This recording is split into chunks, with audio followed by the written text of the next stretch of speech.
और बांग्लादेश के अपने अपने हितों को लेकर एक दूसरे के प्रति झुकाव का भारत की स्थिरता और सुरक्षा पर गंभीर प्रभाव पड़ सकता है।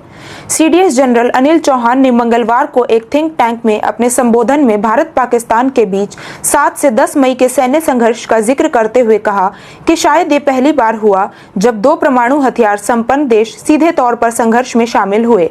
सीडीएस ने चीन और पाकिस्तान के भारत के प्रति समान हित का जिक्र करते हुए कहा कि पाकिस्तान ने पिछले 5 वर्षों में अपने लगभग 70 से 80% हथियार और उपकरण चीन से हासिल किए हैं। भारत के लिए कमजोरियां।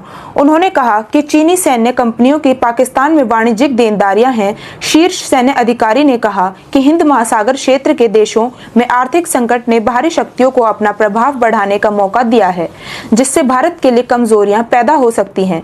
ऑब्जर्वर रिसर्च फाउंडेशन द्वारा आयोजित कार्यक्रम में जनरल अनिल चौहान ने कहा कि चीन, पाकिस्तान और बांग्लादेश के बीच हितों में संभावित समानता है और इसका भारत की स्थिरता एवं सुरक्षा पर प्रभाव पड़ सकता है।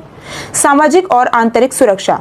जनरल चौहान ने कहा कि भारत जैसे विविधता भरे देश में सामाजिक और आंतरिक सुरक्षा को हल्के में नहीं लिया जा सकता। उन्होंने कहा कि हमारा देश बहुभाषी, बहुधार्मिक और बहुजातीय है।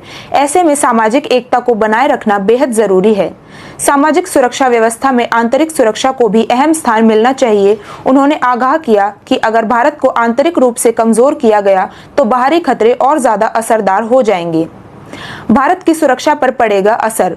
उन्होंने कहा कि चीन, पाकिस्तान और बांग्लादेश के बीच अगर किसी भी तरह का रणनीतिक सहयोग होता है तो उसका सीधा असर भारत की सुरक्षा पर पड़ेगा।